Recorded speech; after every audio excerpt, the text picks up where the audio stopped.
You ready? Yeah, yeah. Okay. I don't even know where to start, guys. You guys want to ask me something? I'm a Jamaican, and I was just happy to go there because we're recording at Tough Gong, and Tough Gong Studios is like legendary. You know what I mean? Bob Marley Foundation. You know what I mean? And I guess like I didn't expect how I was making music to change because for the first time I got to like work with a band, and these were all Rasta man them like burning a thing to themselves in the green room. They're breaking a lot of rules that I thought you couldn't do. But I don't know, man. I just felt more connected to like my purpose of making music after that trip. Because everybody just made music from a real vibe, you know. There were no conversations about where it's gonna go, how much money it's gonna make. It's like how does this feel? That's like the first time I ever really heard people talk about music that way, you know what I mean? But yeah, man, ever since that trip, that's just how I like my music to have feel. Because before that, just like, yeah, I like to make rap. I like to just make this shit. And I also like to make people go crazy. Ooh, you know what I mean? But then when you go to Jamaica and then you see what Bob Marley built with his music, he built like a compound, he built a community, he built spaces so people could forever continue to create. And then they have the legacy of what he did to be like the template of what's possible. Like that's a lot to leave behind.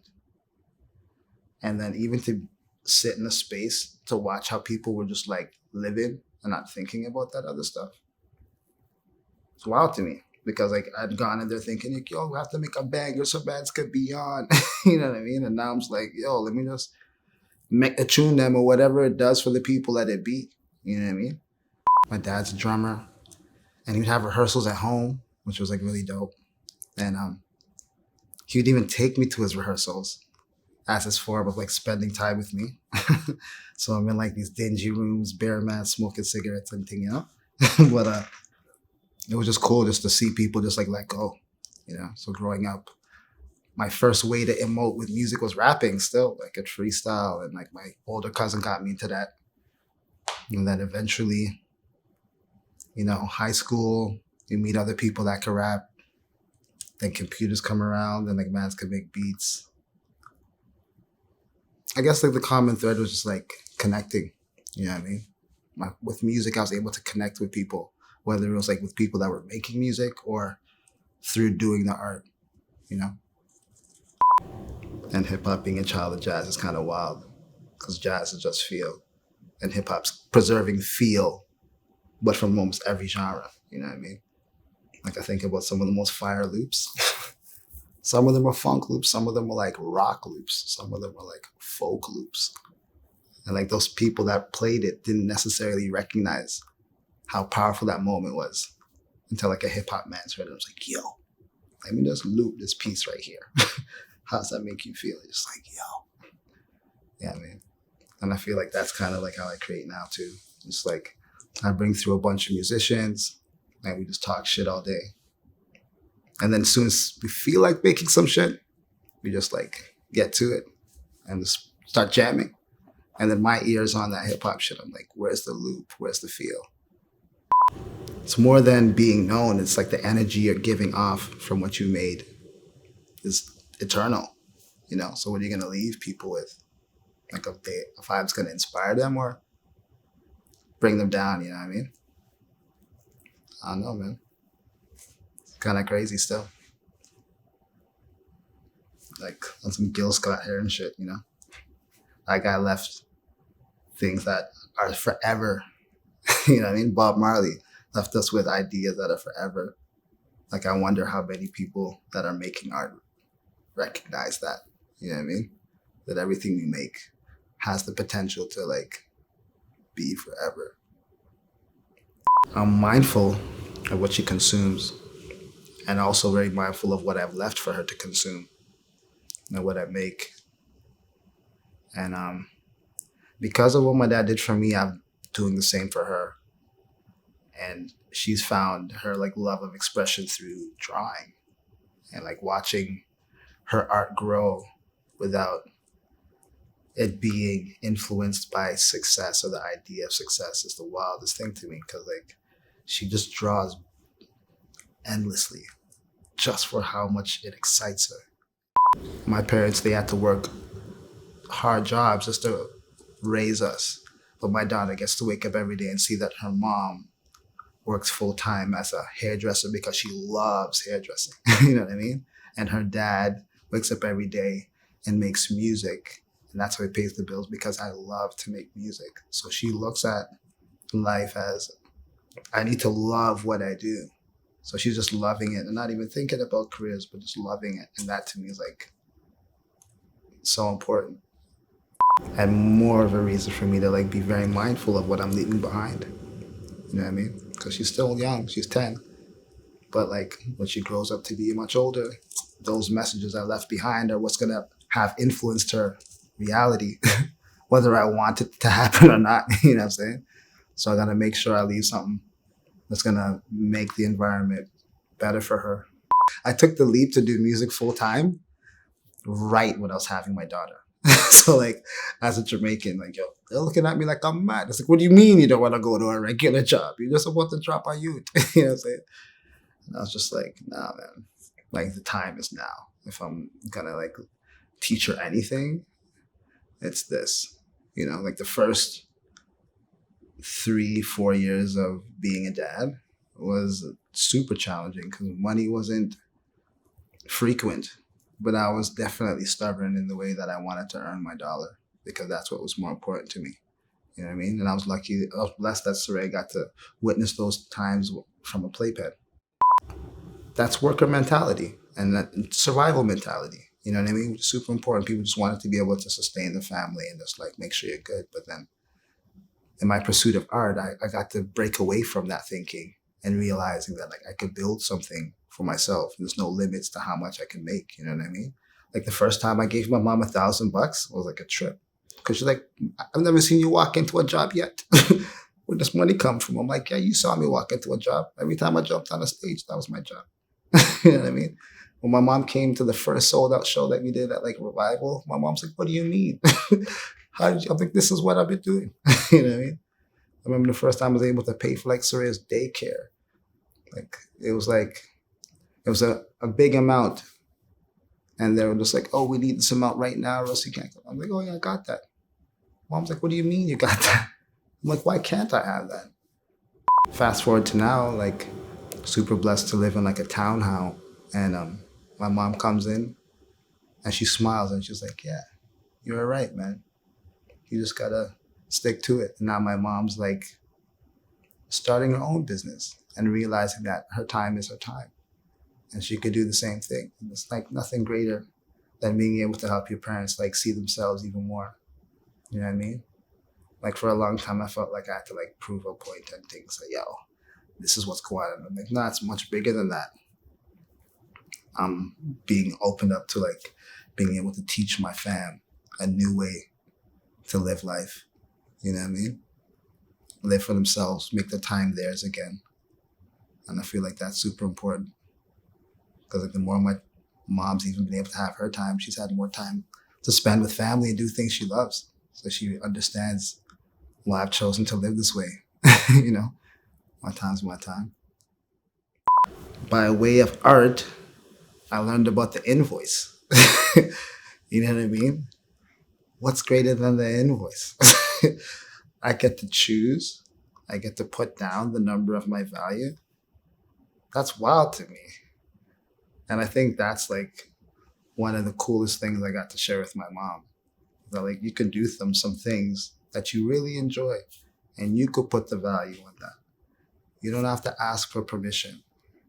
I think that's one of the coolest things I'm able to show my mom from the lens of art. Because now she's taking on this entrepreneurial thing. And I'm like, yeah, mom, when you're pricing your things, this isn't just for your friends. No, it's for your things.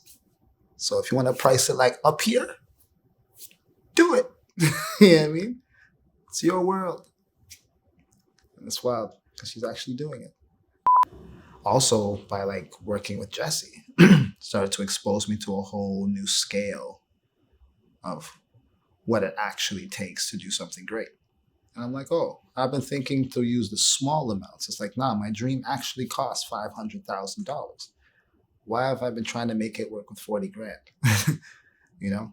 And once I was able to break that thinking, now I'm just like, yo, this is the price. And I'm not explaining to you why, because you came here for a reason, and that's why. You know what I mean? After the Smash Brothers record, we like decided to be solo artists. And then I was looking for a new studio, didn't have a studio anymore. And my homie that worked at King of the Dot, my boy Avi, they had just got a studio at Young and Shooter. He's like, yo, I got keys for you, bro. Hold that out of nowhere. I was like, got a space now. And then my boy Ruiz, who's been like my homie for a long time, shot my first concert series as Madrock. He was like the people that covered it. He started managing Jessie, and she wanted to work with somebody that does music with live instruments. Like that's my steez, you know? So I was one of the first people that he brought her to. And then I was at that studio at the time, which is like, you know, Universal Magnetics. We did a lot of music on that first session. And then she came back. We did a couple more sessions. And when I put out that album, I See You, I just brought her out to everything I could do, you know what I mean? From like Jazz Fest to my album release party, like, but it's fan. So when she got her opportunity, because she's very much the same way, believes in like working with people that you care about and family. She was like, Junes, I got an opportunity. I want you to be my DJ, yo. And that's really like my sis for life. And that's one thing that like that experience has taught me too. So every single person that she's picked for whatever function is family, people that she cares about. So I was working on my album Studio Monk all through those travels. And whenever I'd stop in certain cities, I'd always make time to stay with people that I really love. You know what I mean? And a lot of the songs from the album, from the travels, were a byproduct of that. And it's surreal because when I look back and I'm like, yeah, man, that's just all it's really about. Just making time for people you care about. And like building with those main ingredients. Because when you start to stray from that, man, it just starts to lose its sense. So like, I really appreciate Jessie for sharing that experience with me, because like I don't know if I would have been able to find that anywhere else. Because there's a lot of success that you get to witness, but it's not rooted in the same like honest intention.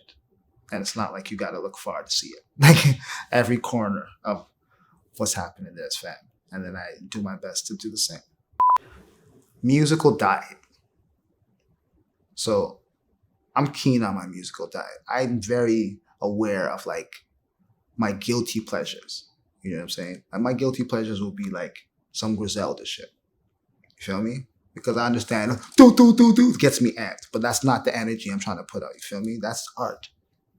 But I'm not bumping anything outside of something I could honestly be honest with myself about. But we've made it so popular to just consume things that are outside of what we believe we want our reality to be. We see a lot of violence in hip hop and people that are like artists in the space dying. But we never question what we've made popular or what we consume. You know what I mean? And I feel like in that conversation, in that front of things, that's why I also do what I do. Because I can't have an opinion if I'm not going to make anything different. You know what I mean? That's a conversation that will always be had. And I don't really want to have to talk much. I just want to be able to press play. You know what I mean? I see there's a lot of conversation around and the people have a lot to say, but it's like, what's in your iTunes, fam? You know what I'm saying? What are you really writing for out here? When you play a DJ set, what do you play? You know what I'm saying? Like, are you giving people good vibes to perpetuate kinetically in the environment? Are you going to play something that's going to make people want to kill each other? And then you're going to woe is me after, fam. You have to be the change you want to see. And I think that's also why I got to do it the way I do it. And why I stick to who I stick to. Because if you're not trying to lead by example, then like I can't even waste the time, fam. There's a plethora of the bullshit out there. Go make your nuggets, fam. Man's them got kids and seeds to fucking water out here, dog. You know what I mean? And that's just really where I'm at with it. And why it's like so sacred to me. Because like the bullshit fades. all the time, but we champion it like it's invention. You know, I'm out here bumping like Bob Marley still and Gil Scott here and still. Those guys done left the plane already. But we all remember the phrase, the revolution will not be televised. And don't let them school you. What did your music leave the people, fam? You know what I'm saying? What are you bumping that's perpetuating better habits for your people? You know what I mean? Action, fam. It should be in the tunes then. My first time playing a club after like returning to DJing was Vancouver.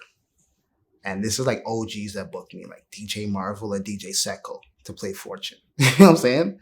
And I'm thinking like, yo, I'm brand new back on the decks. Let me open, guys. So like, nah, dog, you're traveling to Toronto. You're fucking headlining. I'm like, shit, fam, bugging. Night before downloading all kinds of fuckery music. You feel me? I get there and to numb myself, to fucking play the set, I get drunk, bro. Smoking mad blunt, sipping juice. And I'm like, oh, get play. I just played whatever the fuck I wanted at that point. Cause I'm just like, I'm lean. And I don't even know where all the fuckery music is on my computer. I'm just playing my favorite shit, right? But dancing like a motherfucker, just, tune. You know what it's going? Tune. After my set was done, people were going mad. Some people came to ask me 1-2 songs. And then the DJ that was playing after me was like, yo, you played a brave set, bro. I'm like, how do you describe a set as brave, bro? I'm like, expand on that. Why was this a brave set? He's like, because you played whatever you want. You brought them on a journey, fam. And I'm like, bro, isn't that the fucking point?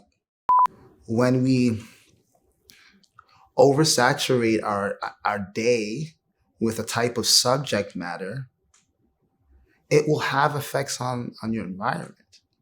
And that's where I feel it gets problematic. I'm not even trying to change people's art. I'm just saying we need to be very mindful of what we are putting out.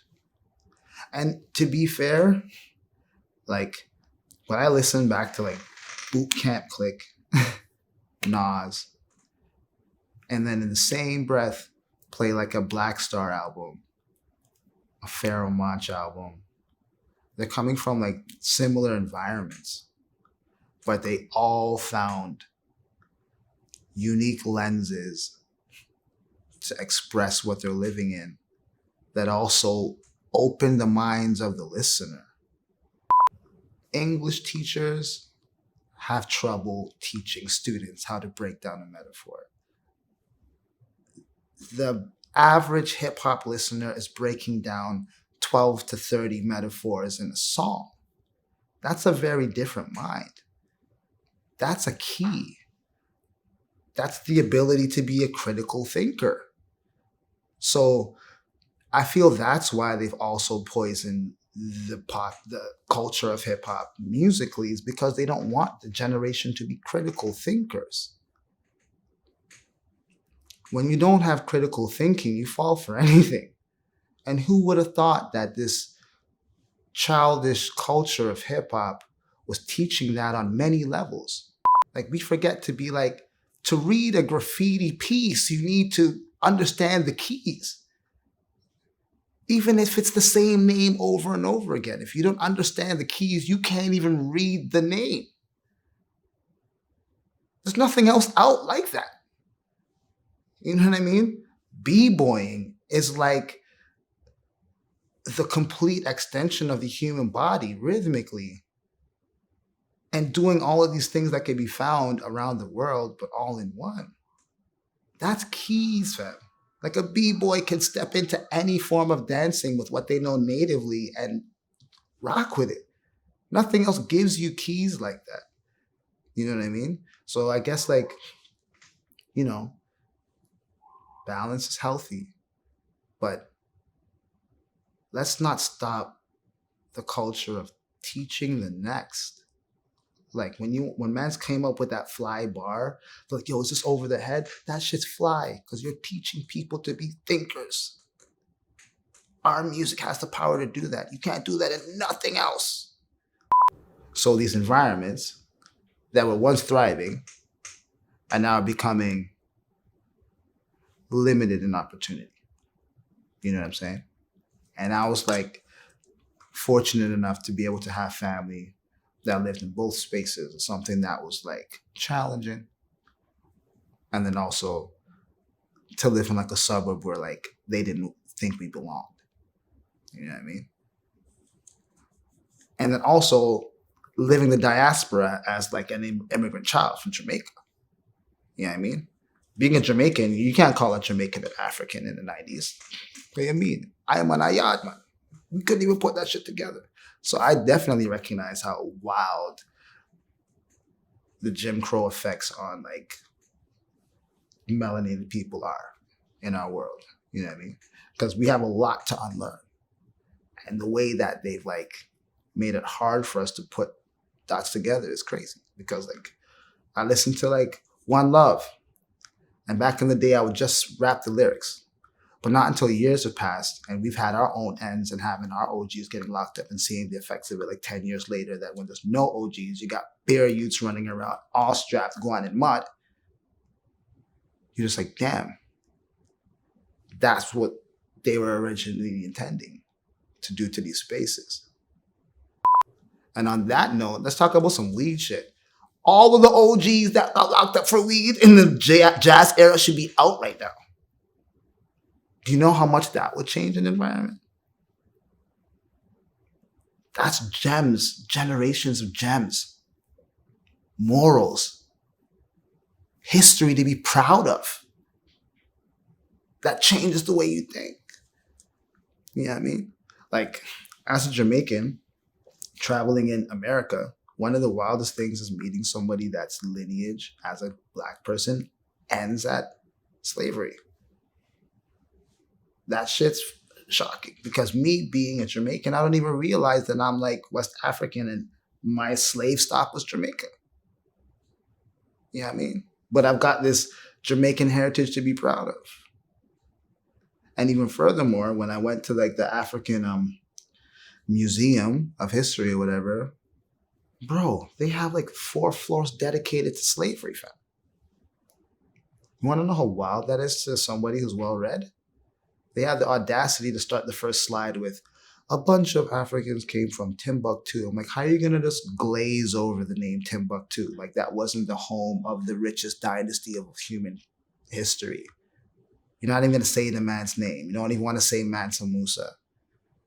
Like this was your opportunity to give pride to the people of your country, and you chose to remind them of a time or a moment that devalues them, fam. They gave them 2.5 floors of that. And then they want to go into the diaspora, talk about like AAVE, African American Vernacular English. Why didn't you talk about the spice trade? Why didn't you talk about how Europeans could not get meat from place to place if they didn't learn how to preserve it with spices? Why don't you talk about those dynasties? Why don't you talk about the math that the Europeans learned from the crown of Africa? Why don't you talk about the astrology that they learned from Africa? Why don't you talk about the actual scale of Africa and how it's bountiful in resources and rich to this day, so the population of your landmass can feel proud? In Toronto right now, they're going to give $71 million to the police. That should have been a plethora of community spaces for the children that need to become better friends. Those could have been opportunities. But instead, by them investing in policing, it tells you what they think of those kids. You know what I'm saying? So if that's what the environment's doing, then we've got to do something else. Because they're telling us loud and clear what they think of us, fam. I'm not an idiot, bro. You know, and you ain't got to read that far. It's all in rap. Reagan era this, Reagan era that. What is the Reagan era? That's locking up our OGs, fam. When Black Star said knowledge of self-determination, that's what they're talking about. So, yes, I've so much empathy for these environments. But for us that have found knowledge of self, that's our responsibility right now. What you guys are doing, Cartier, home is where the heart is, those are powerful messages, fam. Yo, B, For my keys, bro. I have y'all keychain, the blue heart, home. Yeah, B. That's an important fucking message. Because for mans them that are on road, your home is definitely where your heart lives, man. There's so many things we could popularize, but it's beautiful to popularize some love shit because we need more of that out here.